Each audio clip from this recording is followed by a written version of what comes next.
pair of gloves and some common sense, and away you go. For some, there's no resting while pesky plants invade.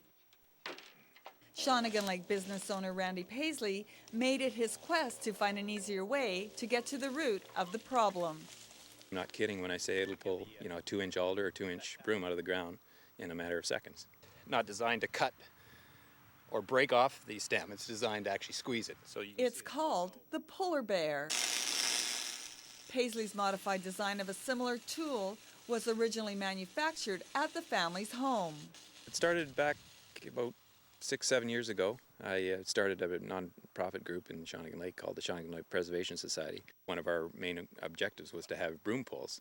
Well, one of the primary feedbacks I got from people that are involved in any kind of broom pulls, and I'd never been involved in one myself, was that the volunteers would just show up once, and of course once they left with bloodied and blistered hands, they would never come back again. So of course one broom bash wasn't going to take care of all the broom in Shawnigan Lake, so it got me thinking that there must be some sort of tool other than pickaxes and chainsaws and whatnot that could actually remove the entire plant from the ground.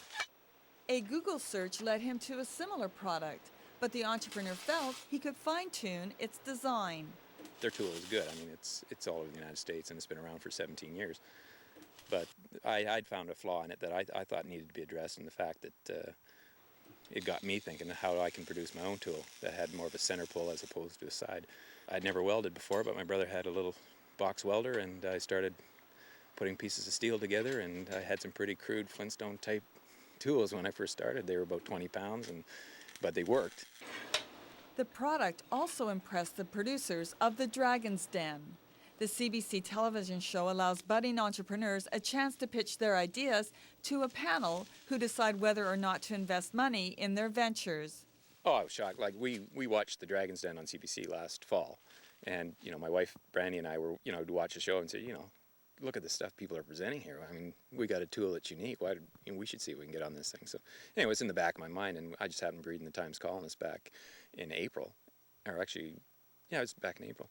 And noticed that they were having auditions that day. We can't tell you the outcome, but it now has a manufacturer. Randy suggests trying the tool on other annoyances like small trees, even rebar.